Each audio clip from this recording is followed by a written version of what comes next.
Bueno, vamos a ir ahora con una entrevista y vamos a hablar de las perspectivas sobre la longevidad y su impacto en la previsión social.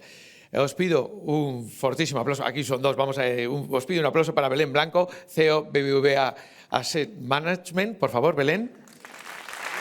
¿Estás? Ah, Belén, ya estás aquí. Hola. Está también con nosotros Eduardo García Hidalgo, director global de inversiones del BBVA Asset Management. Por favor. Y va a moderar Eduardo. Vamos, Eduardo.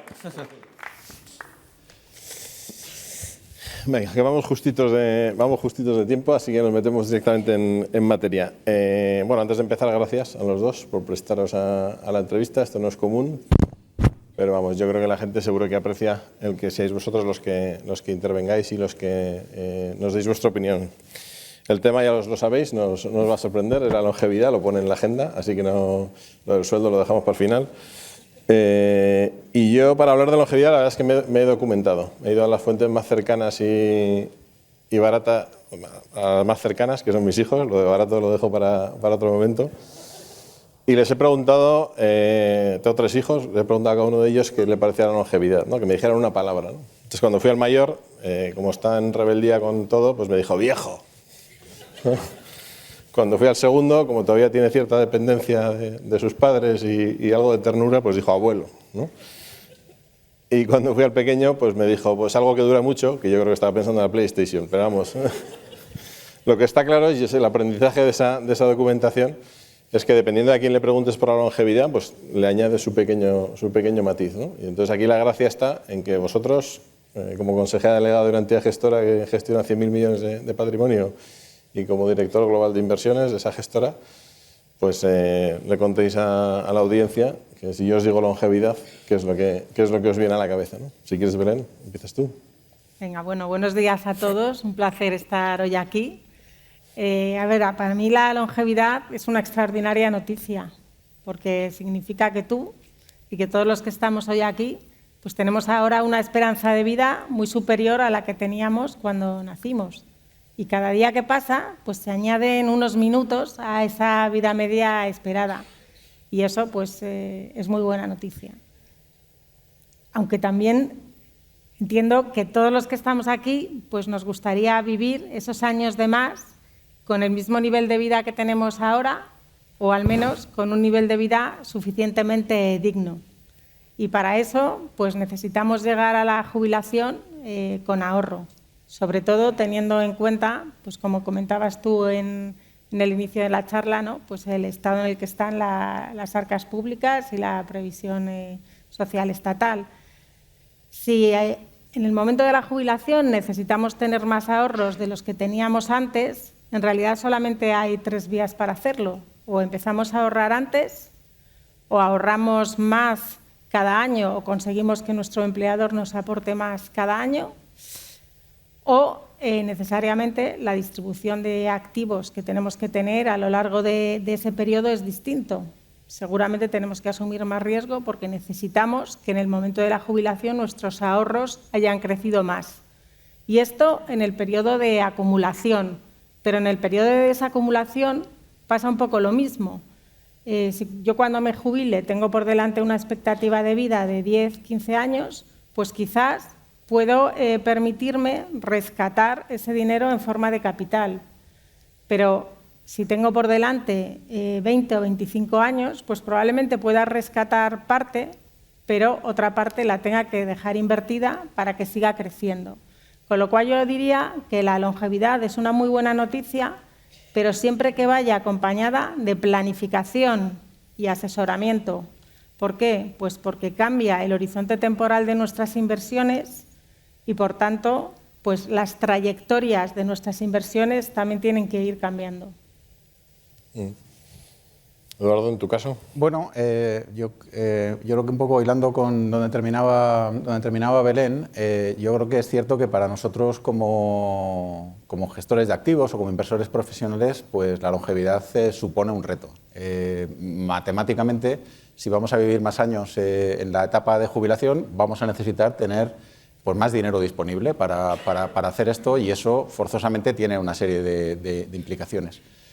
Yo me centraría en dos, ¿no? Una, hablamos mucho de aversión al riesgo, pero creo que tenemos que recuperar un concepto o introducir un concepto como es la capacidad que tenemos para tomar riesgo, ¿no? Cuando somos jóvenes tenemos una capacidad para tomar riesgo que es muy importante para lo que vamos a conseguir en el largo plazo y que muchas veces pues no estamos trabajando sobre esto, ¿no? Realmente la volatilidad de mercado a corto plazo es un problema grave cuando tenemos un horizonte de inversión de corto plazo. Cuando nos quedan 30 años para jubilarnos, la volatilidad de corto plazo es un ruido de fondo que deberíamos anular, ¿no? Entonces, yo creo que el reto de conseguir soluciones de inversión que nos permitan utilizar esa capacidad de riesgo de forma más eficiente o efectiva es una cosa importante. Y la otra cosa, como gestores de activos que me suscita, es que nuestra labor no se parece tanto a la del piloto de un avión, ¿no? Que va un poco llevando el avión dentro de unos parámetros, ¿no? Sino que probablemente tenemos que hacer más el diseñar la hoja de ruta, ¿no? Con nuestros ejercicios prospectivos sobre rentabilidades esperadas, con horizontes de inversión de largo plazo donde podemos activar esa capacidad de tomar riesgo, definir esa hoja de ruta que nos lleva a destino. Y creo que podemos añadir como industria muchísimo valor en este lado también, ¿no? Y la otra cosa que me suscita también, ya pensando como industria o como negocio, pues es que la longevidad para nosotros como gestores de activos es una oportunidad, ¿no? Cuando los analistas se plantean en qué invertir para beneficiarse de la longevidad, pues hay las empresas financieras y en particular las gestoras de activos, pues somos un agente muy importante en solucionar este reto demográfico, distinto un poco del reto demográfico que hemos tenido en otros momentos. Si os he entendido bien, habéis hablado de que tenemos un periodo más largo después de la jubilación y que, bueno, de alguna manera nos tenemos que adaptar a esa nueva situación, ¿no? Y intuyo yo que debajo de eso hay una conclusión de que igual las ideas de siempre y los mecanismos de siempre no valen, ¿no? Lo que ocurre es que yo me voy a cenar con mis amigos y con mi familia, espero a que beban un poco, porque si luego al principio de la comida pues es un poco friki, pero al final de la comida les pregunto en qué invierten y la verdad es que partícipes de planes de pensiones hay pocos en esas celebraciones, ¿no? Y la gente me habla de lo de siempre, me habla del depósito, me habla de si pudiera, pues me compraría una casa en no sé dónde y alquilarla, etcétera y tal, ¿no? O sea, depósito, ladrillo, mismas recetas que nos suenan a muy antiguas, ¿no? Que no digo que no sean buenas, digo antiguas al menos. ¿Vosotros veis algún cambio en los hábitos del ahorrador, del inversor, o seguimos con depósito y ladrillo? Yo creo que sí que ha habido avances, pero creo que el margen de mejora es importante.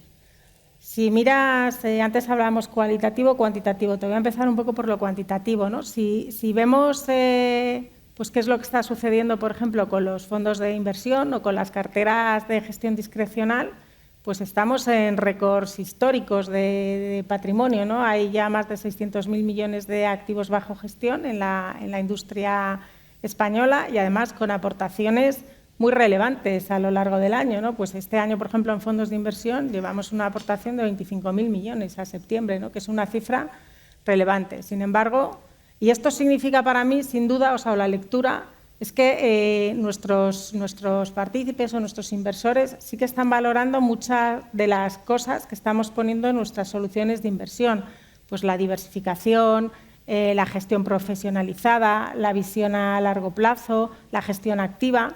Sin embargo, si contrastamos todos estos datos con los datos que tenemos, pues por ejemplo de PPIs, donde las aportaciones netas publicadas de agosto es de menos 608, si vemos las aportaciones netas publicadas, las últimas, que son a junio, más 10 millones, pues vemos que aquí hay una disparidad de datos que realmente sí que pone sobre la mesa pues que el margen de mejora, como decíamos, es importante. Comentabas tú, ¿no?, en las cenas que te sacan el tema del ladrillo. Bueno, yo creo que una de las asignaturas que seguimos teniendo pendiente es seguir formando a la gente y erradicar esta idea de que el piso es mi mejor plan de pensiones. El otro día, precisamente con el equipo de inversiones, pues estábamos haciendo el análisis de, oye, si hace 10 años hubiéramos invertido 100.000 euros en una vivienda en España, ¿cuánto tendríamos hoy? Y entonces dices, bueno, pues tendríamos en torno a 175.000 euros. Y esto, dices, madre mía, ¿no? Y te crea el espejismo, te puede crear el espejismo de que es la mejor opción. Pero aparte de otros problemas que pueda tener la vivienda por otros atributos, pues me gustaría poner sobre la mesa que si esto lo hubiéramos invertido en Bolsa Mundial, tendríamos 250.000 euros. Con lo cual hay una diferencia. Y esto en 10 años, pero las consecuencias si usamos otras ventanas temporales son muy similares. Y de hecho, si alargamos esas ventanas temporales, pues por la composición de rentabilidades nos iríamos incluso más allá. Entonces, tenemos que erradicar esta creencia. Hablábamos también del nivel de riesgo. Hay que reeducar a los inversores porque seguimos viendo muchísimas entradas en monetarios, en renta fija corto, y cuando ves la vida media que ese inversor ha estado en esa tipología de productos, dices, pues qué pena, porque con un buen asesoramiento, si se hubiera dejado asesorar, probablemente hubiera tenido una inversión muchísimo más provechosa. Y eso, bueno, pues sin entrar en algunas cuestiones que se han comentado ya en el panel anterior, ¿no? Como creo que hay muchísimo margen para mejorar la fiscalidad de algunos productos, que la aportación máxima de PPI sea 1.500 euros, pues me parece que es muy escasa. Cómo se rescatan también, cómo se tributa en el caso de los rescates de los planes de empleo. Y luego, pues es cierto que se han puesto algunas bases, yo creo, muy potentes en lo que es pues la reforma del segundo pilar, pero nos hace falta todavía, sin duda, que, bueno, pues que se produzca el despegue de los planes de empleo, que a día de hoy la realidad y los datos pues demuestran que no ha sido así.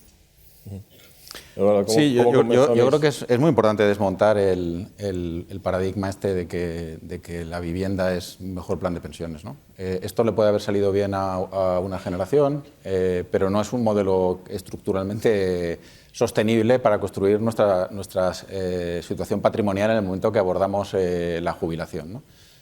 Por un lado, tenemos un riesgo de concentración enorme, de concentración en el activo y también de concentración en el momento que vamos a hacerlo líquido, de una forma o de otra. Es decir, si cuando nos jubilamos el mercado pues está bajo, vamos a tener o tendríamos que realizar nuestra inversión en ese punto. Tenemos además un riesgo de liquidez grande. No podemos contar con nuestra vivienda como fuente de financiación, al menos de forma regular, ante necesidades que podamos tener durante el periodo de jubilación. Y además, incidiendo un poco en lo que decía Belén, las rentabilidades del inmobiliario, pues yo creo que nos engañamos a nosotros mismos, ¿no? Cuando decimos que nuestra casa ha doblado en N años de valor, no metemos los gastos. Igual que si miramos los gastos de nuestro plan de pensiones y de nuestro fondo de inversión, no miramos los gastos de nuestra casa. Y al final, los que seáis propietarios, pues entre el IBI, la comunidad de propietarios, las derramas y el mantenimiento de la casa, pues estamos hablando de que el coste de tener una casa en el tiempo es alto, ¿no? Y cuando miramos ese periodo temporal, esa rentabilidad que decimos que hemos doblado, pues no es así, ¿no? Tenemos un coste de tener la posición, ¿no? Frente a eso, pues tenemos obviamente la inversión financiera, donde tenemos diversificación, donde tenemos gestión profesional, donde tenemos costes pues muy reducidos, en particular en el ámbito de los fondos de empleo, y donde además también en el ámbito de los fondos de empleo pues tenemos un esquema de gobernanza que además nos da una seguridad incremental todavía sobre la que ya tenemos con la inversión en directo, ¿no? Con lo cual yo creo que es importante que está muy bien tener una casa en propiedad, pero que eso no debería ser el centro de nuestra planificación financiera a largo plazo para vivir los 25 o 30 años que podemos y que todos aspiramos a vivir después de jubilarnos. O sea, que queda trabajo, pero nosotros aquí somos agentes pasivos o podemos hacer algo como entidad gestora. Bueno, a ver, nosotros, nuestra misión como entidad gestora, que tú la conoces bien, es ayudar a nuestros clientes a cumplir sus objetivos vitales, facilitándoles las mejores soluciones de inversión. Entonces, ¿qué podemos hacer y qué estamos haciendo, de hecho, desde la gestora? Bueno, lo primero es escuchar al cliente para conocer cuáles son sus necesidades y cómo podemos ayudarle en esa voluntad de ahorrar y de invertir lo ahorrado. En segundo lugar, pues a lo que nos dedicamos principalmente, ¿no? Que es a construir esas soluciones de inversión y a gestionarlas de una manera pues muy profesional y muy eficaz. Y luego, pues otras dos vías que tenemos, yo creo, y que desde luego desde nuestra perspectiva estamos trabajando muchísimo, es la educación financiera, Y aquí, bueno, pues como bien sabes, trabajamos con más de 10 universidades en formar a la gente más joven, pero también hace ya más de 10 años pues, que tenemos mi jubilación y el Instituto BBVA de Pensiones, cuyo objetivo es sobre todo pues, divulgar, educar, poner herramientas en manos de no solamente de nuestros clientes, sino de la sociedad, para familiarizarles y conocer mejor el potencial que tienen las pensiones. Y también, pues por último, poner sobre la mesa y tratar de mover pues, todas las cuestiones que consideramos que son interesantes, ¿no? Creo que después del café tenemos, por ejemplo, ¿no? de la mano del Instituto BBVA de Pensiones, pues un panel que va a hablar del autoenrollment. Pues es un ejemplo, ¿no? del tipo de cosas que nos gusta hacer y que creo que es muy bueno que hagamos. Sí, yo creo que en esa línea tenemos 3 palancas, ¿no? Ya centrándome un poco en lo que hacemos desde un área de inversiones. Por un lado es poner en valor o realmente utilizar esos horizontes de inversión más largos que tenemos y bueno, primero definirlos, o sea, que realmente los productos de inversión para este tipo de necesidades realmente tengan horizontes largos, porque es en esos horizontes donde podemos incorporar más capacidad para tomar riesgo y consiguientemente a largo plazo obtener mejores rentabilidades. Podemos incorporar también innovación, ¿no?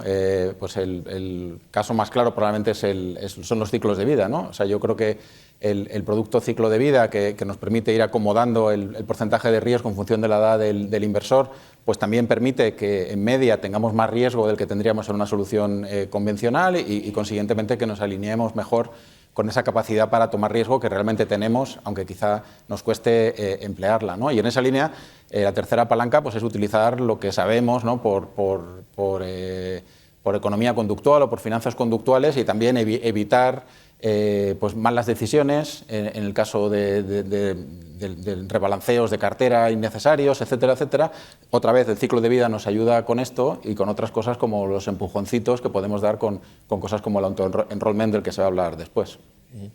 Oye, o sea, cojo 3 o 4 ideas que han ido saliendo, ¿vale? Habéis hablado de ahorrar o empezar a ahorrar cuanto antes mejor.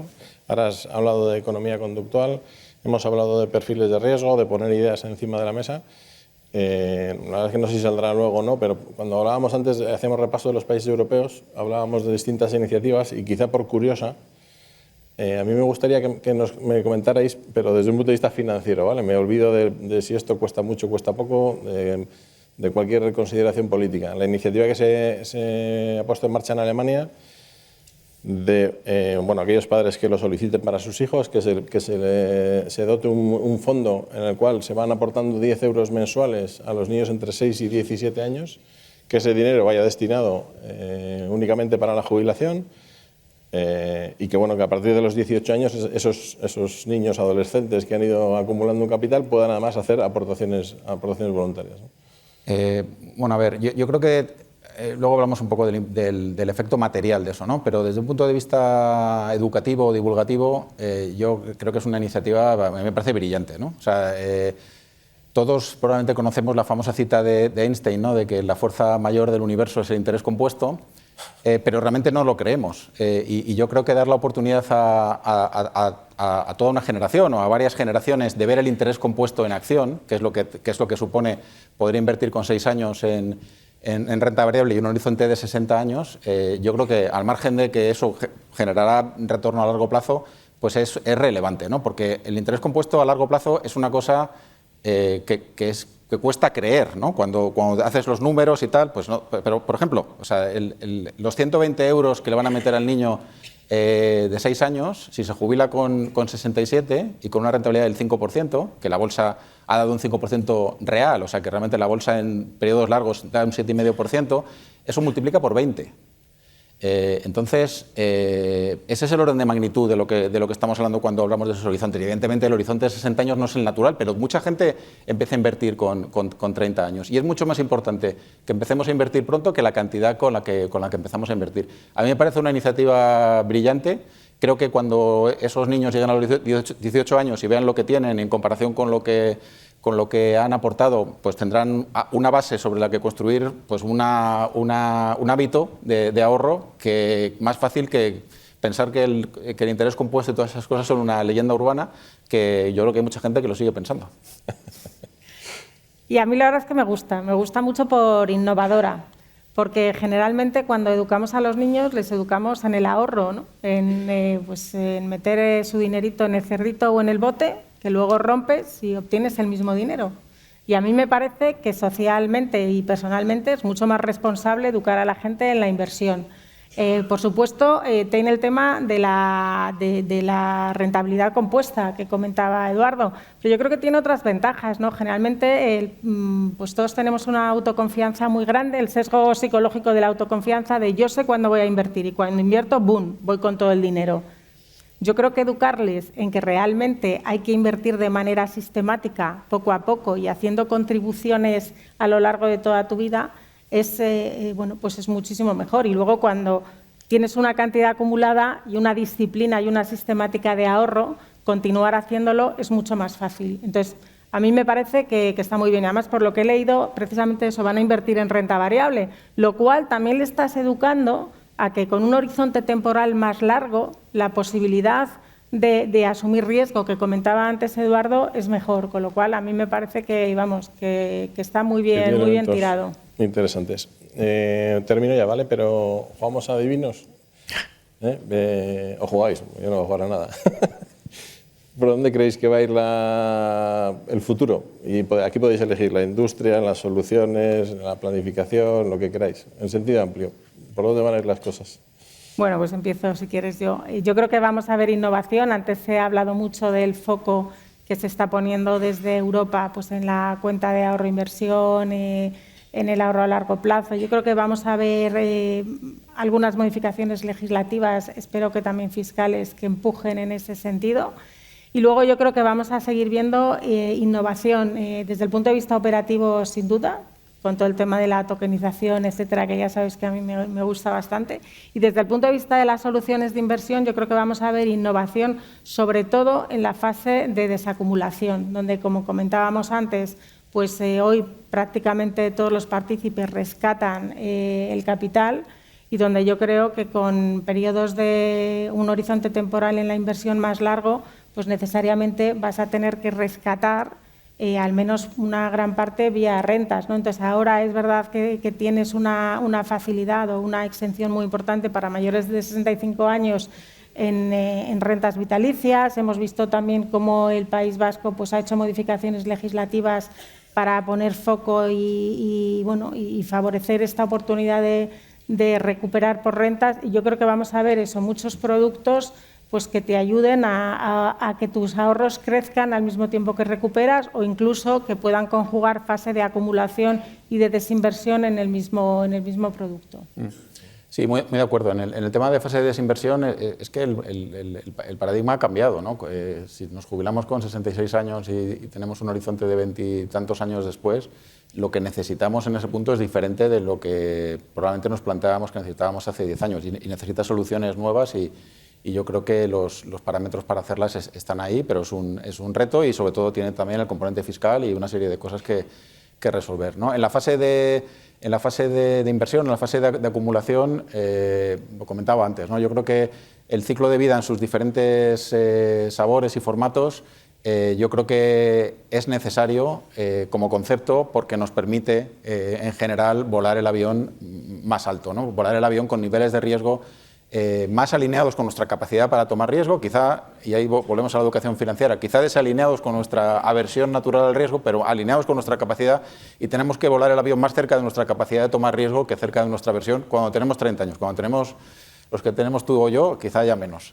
Y en tercer lugar, yo creo que también el asunto de la transición, digamos, de este modelo muy centrado en el ladrillo a un modelo más mixto, donde tengamos ladrillo y soluciones financieras, pues yo creo que también va a requerir mucho asesoramiento y mucho entender bien bueno, pues cosas que están surgiendo, la hipoteca inversa, las transmisiones de una propiedad, toda la gestión de patrimonial, digamos, integral de la parte financiera y no financiera, sobre todo para la generación que hemos tenido la suerte en general de poder acceder al mercado de la vivienda, que cuando nos jubilemos tendremos una o varias viviendas en propiedad. Yo creo que también tiene un un espacio grande para innovación y para que como industria también contribuyamos con el asesoramiento a nuestros clientes a hacer esa transición. Bueno, nos quedamos sin tiempo, 40 segundos me quedan. Para daros las gracias por participar aquí. Ya digo, lo del sueldo lo vemos luego. No os voy a preguntar tampoco en qué hay que invertir los próximos 12 meses, ni 24 meses, ni cosas por el estilo, pero de verdad que muchas gracias por subiros aquí. Sé que preferís estar aquí que moriros, así que seguimos con la jornada. Muchas gracias. Un placer, muchas gracias a vosotros y a todos por venir.